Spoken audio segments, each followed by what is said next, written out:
Welcome to the Three Martini Lunch. Grab a stool next to Greg Columbus of Radio America and Jim Garrity of National Review. Three Martinis coming up. Hey, really glad you're with us for the Tuesday edition of the Three Martini Lunch. We have good, bad, and crazy news for conservatives today. Jim, let's start with the good, and that kids in Chicago, hey, you get to go to school again. The teachers union there has decided to go back to in-person instruction. They didn't get much, it would appear, in terms of concessions, basically testing levels that would revert back to remote learning. But essentially, this little stunt over the past few days has kind of blown up in their face. No national Democrats, or at least not many, ever went along with it. But the Chicago Tribune reports that a proposal for Chicago public schools to resume in-person classes Wednesday has been approved by, and Jim, I love this, the Chicago Teachers Union's House of Delegates, following a contentious week-long standoff. The delegates voted Monday night to suspend the union's work action that saw teachers refuse to give their lessons in person, prompting the cancellation of the last 4 days of school. So they'll officially go back on Wednesday. Hopefully they stay there. So, Jim, this is good. This was the left, their instincts to once again put kids last, blew up in their face, because now you even have some national Democrats who realize that this is doing a tremendous amount of damage to kids. Yeah, now if listeners want to say, boy, guys, this really just barely clears the threshold for a good martini, I'll agree with that, meaning that they never should have closed classes. And let me just observe that, Chicago's public schools, they know how to stay open in snow, right. Unlike here. But just one of those things where you kind of wonder what the whole point of this thing was. Certainly not a lot of details about what actually changed. This did look and feel like the Chicago Teachers Union basically flexing their muscles. And a little bit of credit to Lori Lightfoot, not a ton, for vehemently objecting this. There's a detail in a story from WGN, local station out there. Lightfoot reiterated the danger of remote learning Monday night, saying the city's previous stint of virtual instruction aided the loss of 100,000 Chicago public school students, accounting for nearly a third of city schools' population. Wow. A third of the students disappeared. What was it, alien abductions? Just this bizarre, it's hard to paint a picture of greater failure than something like that. I think we now know everything we've ever needed to know about the character and the judgment and the priorities of the Chicago Teachers Union. It doesn't feel like there's been some sort of colossal change in all this. So it feels like a giant waste of time. The marginal good news here is that it only cost 4 days worth of school. It does feel, and if it didn't succeed here, hopefully this will either slow the momentum, halt the momentum, or reverse the momentum of similar efforts that we saw in New York City and San Francisco and other places like that. So I'm not gonna lie, folks. This is not a terrific martini, but this is hey, Chicago kids are going back to school. That is something of a win considering the state of things. It's a things are slightly less insane martini. There you go. Instead of marginally more sane martini. So, Jim, they lost 100,000 students over the course of the pandemic? Yeah, and you figure some of that is folks going to private schools, those who can afford it, of course. Some of that might be people who moved out of Chicago. I imagine if you had that option, living in a big city during the peak of a pandemic where you're all living very close to each other, all of a sudden the suburbs start to look pretty attractive at a time like that. But generally, I suspect, what you're going to see here is generally in the most at-risk youth, the ones that are in the poorest neighborhoods, the ones that don't necessarily have the best support structures, families around them, things like that. Those are the kids who are just going to not log in, to say nothing of having tech issues. And, are you connecting?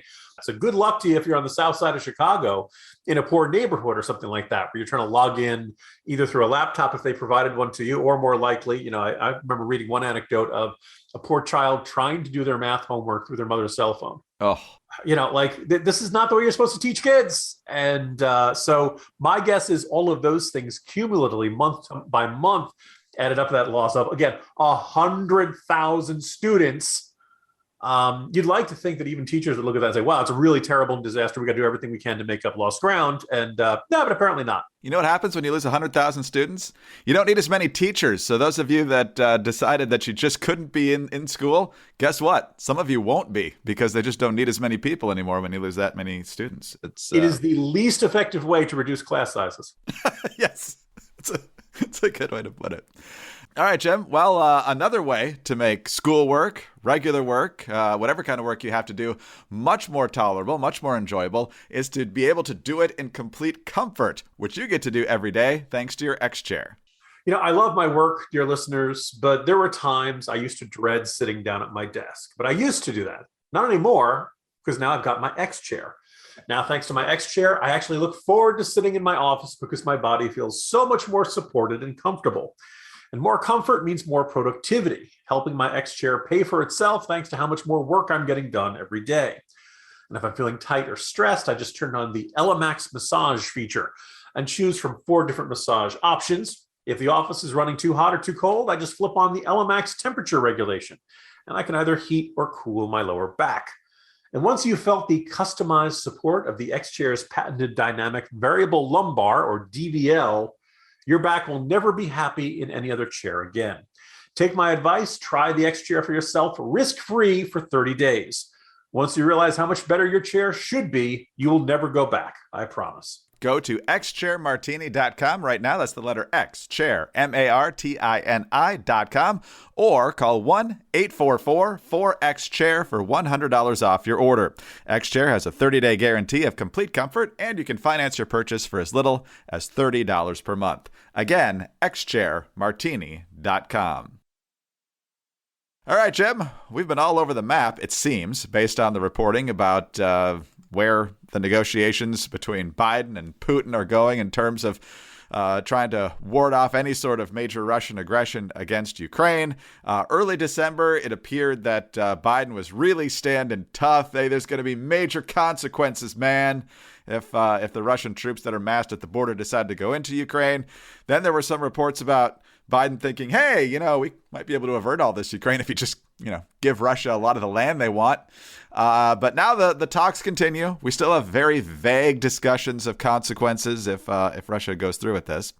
Now we seem to be getting nowhere. Associated Press, the United States and Russia locked horns over Ukraine and other security issues Monday in Geneva, with no sign of progress from either side at highly anticipated strategic talks. Low expectations from both Washington and Moscow about the high-stakes session appear to have been met, as senior diplomats from the two countries emerged without offering any hint of success. Neither side characterized the meeting as a failure, but neither did they offer any prospect of easing the increasingly worrisome standoff over Russia's military buildup on its border with Ukraine.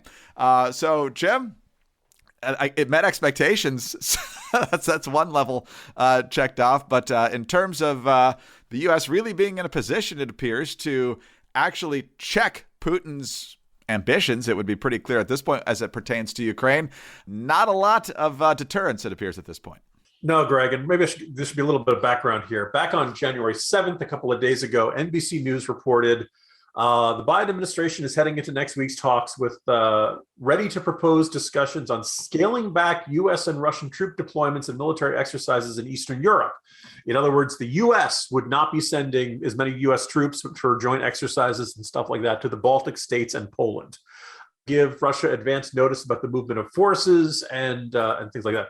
Now, this sounded like, Putin's frightening us. Putin is threatening us. So here's the concessions we're willing to make to get Russia to stop doing this. Now, for what it's worth, the administration said, no, this report is not true. It's absolutely not true. NBC attributed it to a current administration official and 2 former U.S. national security officials familiar with the planning. So maybe that's not true. I don't say, clearly somebody is talking up this proposal. But maybe it's not actually a serious proposal, and they're just kind of spitballing this idea. I think it's a really terrible idea to go to Vladimir Putin and say, well, we're really freaked out by what you're doing, so we really don't want you to invade Ukraine, so here's the concessions we're willing to make. Would you like some gold, Mr. Dingeld? That kind of, what can we do to make you happy, Vladimir Putin? Now, with the current status of these negotiations, it doesn't seem like there's a lot that's going on. There was the Russian Deputy Foreign Minister Sergei Ryabkov, who described the talks as, quote, difficult, long, very professional, specific, without any attempts to embellish anything to get around any sharp corners. Greg, I don't know if you, that sounds very Russian, doesn't it? The good news is we haven't, as far as we know, we haven't given them any concessions. The bad news is It doesn't sound like these negotiations are going anywhere. And it certainly sounded like if Vladimir Putin did not get his way, did not get the concessions he wanted to see, all these troops that are just sitting out there around Ukraine on three sides are ready to move across the border. I mean, we'll see. Also, Russian media continues to be full of all kinds of talks about, there's going to be a false flag operation, or Ukrainian separatists are getting ready to attack us, or things like that. All the sorts of things that state media would do to prepare a population for war. Does this mean we're certain war is going to happen? No. I think, I believe the last assessment from U.S. intelligence that got leaked was that Vladimir Putin doesn't know what he's going to do yet. He wants to see what happens.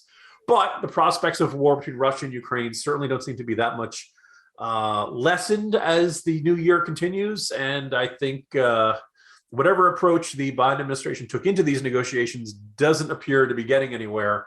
And even, I wasn't liking the talk of concessions, and it certainly does not appear that the good news is they don't seem to be making too many concessions. The bad news is we're right back where we started again, and certainly doesn't seem like there's any type of, you said, intimidation or deterrence or clear enough communication. Clearly, nothing the Biden administration has said has made Vladimir Putin say, whoa, I better not do this. The consequences would be terrible. There might be one concession in the works here, which is not good. This was yesterday, Jake Sherman over at Punchbowl. We cited him earlier this week in his good writing about how Joe Manchin is not changing on the filibuster anytime soon. He tweeted this out yesterday. New State Department has dispatched officials to Capitol Hill to lobby Senate Democrats against Ted Cruz's Nord Stream 2 sanctions bill.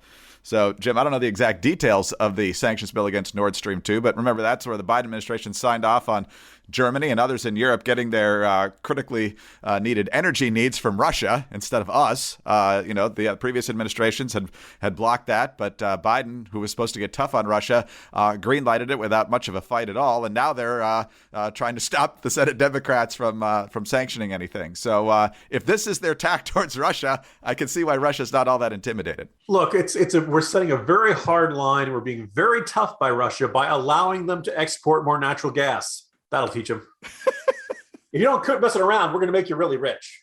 Take that. Better watch yourself, Vlad. Come on, man. Aren't these the same people who claim that natural gas is bad for the environment? And so yes. And that's a fact, Jack. So we can't do it domestically, but the Russians, anyway. Their pipelines don't pollute, only ours. Unbelievable. All right. Well, after that dizzying display, you might need to lay down and regain your balance for a minute. Get a MyPillow if you want to do that, though, or the sheets, or the towels, or the slippers. I think I love the My Slippers more than any other product, and I do sincerely love them all. I have had the My Slippers now for a long time. I hardly ever walk around the house without them. And right now, you can get them at a great deal because right now, the My Slippers are 40% off when you use our code Martini at MyPillow.com. Now, these just aren't any slippers. These slippers, the My Slippers, spent 2 years in development to ensure the highest quality and comfort. They're designed to be worn all day, indoors, outdoors, wherever you like. They're available in moccasin or slip-on style. They're available in a variety of colors and sizes, and they're made with quality leather suede and the exclusive 3-tier cushioning system. This includes the MyPillow patented fill, the impact gel, and the memory foam. And for a limited time, MyPillow is offering 40% off the new My Slippers. Go to MyPillow.com, click on the Radio Listeners Square, enter the promo code Martini, or use that code when you call 800-874-0104. Now, while you're there, take advantage of the deep discounts on all MyPillow products, including the Giza Dream bed sheets, the MyPillow mattress topper, and the MyPillow towel sets. But you can only save 40% on the new My Slippers with our promo code Martini. So use that code when you call 800-874-0104 or when you go to mypillow.com. All right, Jim, on to our crazy martini now. And this is kind of a whiplash issue again for the Biden administration. First of all, it claimed the supply chain issues weren't happening, or if they were happening, it wasn't a big deal and it's not contributing to price increases and things like that. Then, when things seem to be getting better right around the holidays, President Biden saved Christmas. What is better than that? And now, a few weeks later, things are not good again. We were just in the store not that long ago. My wife was there when I-95 was shut down due to the whole traffic thing, so I think some food trucks might have gotten stuck there. Milk was very low. She had She was under the weather, not COVID, a little while ago. And so I went to the drugstore to get some pain meds for her, and I noticed those shelves were pretty thin. But you've got a long lineup here in the Jolt today, Jim, from everywhere from near us in Richmond to Atlanta, Portland, Knoxville, Tennessee, Daytona, Houston, Dallas. I mean, all across the country about staples, not just, things you might grab on a lark, but food, meat, all sorts of stuff that just isn't there or isn't there in very big supplies and runs out quickly. Yeah, so today's Jolt was actually inspired by my colleague Dominic Pino, who's been keeping an eye on those ports out in Los Angeles and Long Beach. He reported yesterday, as of Friday, which I guess would be the 7th, right? Yes, the January 7th, there were 105 ships waiting for berths in Los Angeles and Long Beach, the highest number ever. Right. So remember we got it fixed. It's great progress. So what you heard was that back in November, the port authorities adopted this new measuring system. There was a big storm coming out. They didn't want too many ships all in the same place. So they told the ships to go further out to sea. So they're no longer waiting for a berth. So they don't count anymore. Now they still need a docking spot. It's still, the same old familiar story of too many ships and not enough parking spaces, so to speak. And, but they like, oh, no, we reduced it. Well, no, you changed the way you count it. You didn't actually get them change the number of ships that are waiting out there. So he noticed that. And I'm like, okay. And just like you, last week, I was doing a little bit of shopping. And then on Sunday, Mrs. Garrity went to the local Trader Joe's. And, listeners of this podcast know, Northern Virginia had real snow on Monday. This would be January 4th, right? So, so maybe a truck gets delayed or something. There was that massive pile up on I-95. Maybe that's a problem Monday or Tuesday. Sunday night, apparently Trader Joe's was just empty. There was nothing on the shelves. And you're just kind of left scratching your head saying, this shouldn't be a weather issue from Monday, or a big traffic issue from Tuesday. This is now nearly a week later. Why is this going on? So I decided to look around and just say, what's going on with supply chain issues? Because you just weren't seeing nearly as much of this in the national news coverage. Well, once you start looking, and in particular, what I was really fascinated by was how much coverage of this there was by local network news affiliates. So maybe you're not seeing it on the front page of the Washington Post. Maybe you're not seeing it on the front page of the New York Times or other publications. We all had to spend all week focusing on January 6th. That's a huge deal. And now Biden's speaking in Georgia about voting rights. That's the biggest issue in the world. The issue of supply chain problems did not go away. And in fact, so all this talk about, the victory lap that Biden took shortly before Christmas. And you may remember Ron Klain sharing a New York Times article and declaring supply chain issues were a, quote, overhyped narrative, unquote.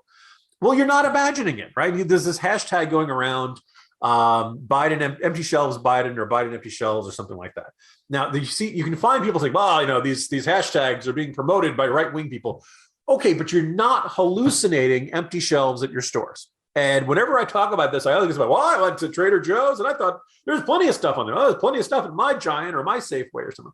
Look, the complaint about supply chains is not that every shelf in every store everywhere in the country is empty.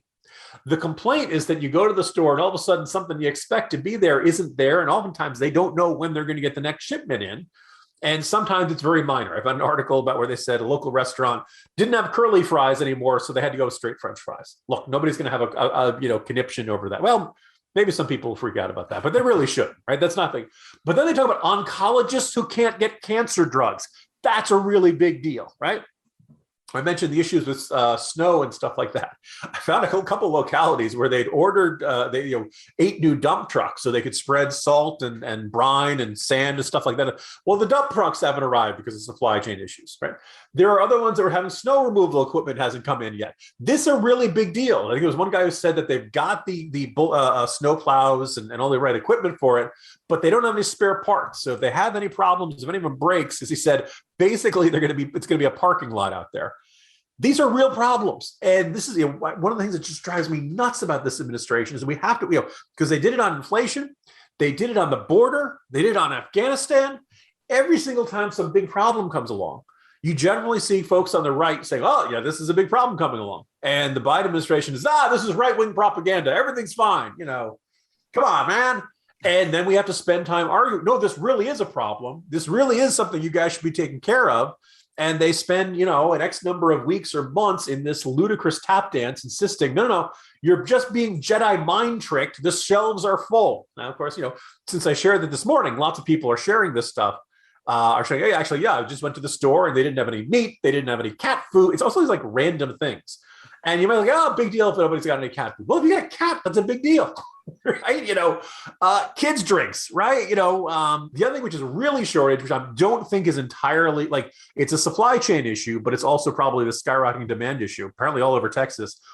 Cold medicine, all the, post-nasal drip and pills, Sudafed, Advil, all that kind of stuff. Empty shelves, can't find it. And the other thing, which again, read the Morning Jolt if you want, you can find stories quite literally from Honolulu, Hawaii to Cape Cod, Massachusetts, right? Some of these places, Washington State, it's probably, they had a big snowstorm come through, closed down the roads, and you couldn't get through, and that's part of the issue. I think, yes, we have a supply. Is this a labor shortage? Yes. Is this probably Omicron and people calling in sick? Yeah, it's probably an issue too. But you do that on top of the supply chain issue, and suddenly things are much, much worse. And I can't believe this administration did it again, where they said, oh, look, we had a little bit of improvement. Things are fixed. And here we are 2 weeks later. No, it's not fixed. It's not the supply chain crisis went away. It's just the media stopped talking about it for a couple of days. And that was all it took for this administration to start patting themselves on the back. Jim, our concerns will soon be alleviated, though, because Pete Buttigieg is going out to Long Beach and LA to look at the ports and see what's happening there. And so I imagine within about 48 hours, we're going to get a grand vision for high-speed rail from China and Japan to get all this stuff here. So that way we won't be dependent on two ports. We'll just have to build, a massive system that goes through Asia, across Alaska, and all the way to the United States. And given the success and efficiency and affordability of high-speed rail, I'm sure that'll happen right away. California, they know about it. Some of us remember True Detective season 2.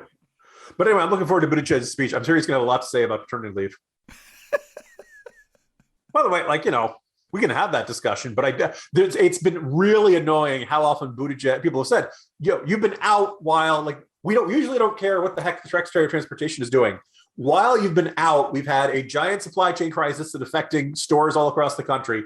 And Interstate 95 turned into an absolute nightmare of nobody can get anywhere. And the attitude is, yes, but let me talk to you about the importance of paternity leave. Is there any member of this cabinet or even the president himself that gives you any confidence in any crisis? Sure. I think that speaks for itself. Jim, have a good day. See you tomorrow. See you tomorrow, Greg. Jim Garrity of National Review. I'm Greg Corombos of Radio America. Thanks so much for being with us today. Do subscribe to the podcast if you don't already. Tell your friends about us as well. Thanks also for your 5-star ratings and your kind reviews. Please keep those coming. They're a big help to us. Get us on those home devices. All you have to say is play 3 Martini Lunch podcast. Follow us on Twitter. He's at Jim Garrity. I'm at Dateline_DC. Have a great Tuesday, and please join us again on Wednesday for the next 3 Martini Lunch. Hi, it's Dana Lash, host of The Dana Show. Every day, I'm here to keep you up to speed on the most important stories and info that you need to know in your very busy life. And if you're always on the go and you want to stay connected, just download our daily podcast and take it with you. It's a great way to get up to speed on what you need to know and what legacy media may not be telling you. Visit danaradio.com and click on the podcast link or subscribe at iTunes, Spotify, or wherever you get your favorite podcasts.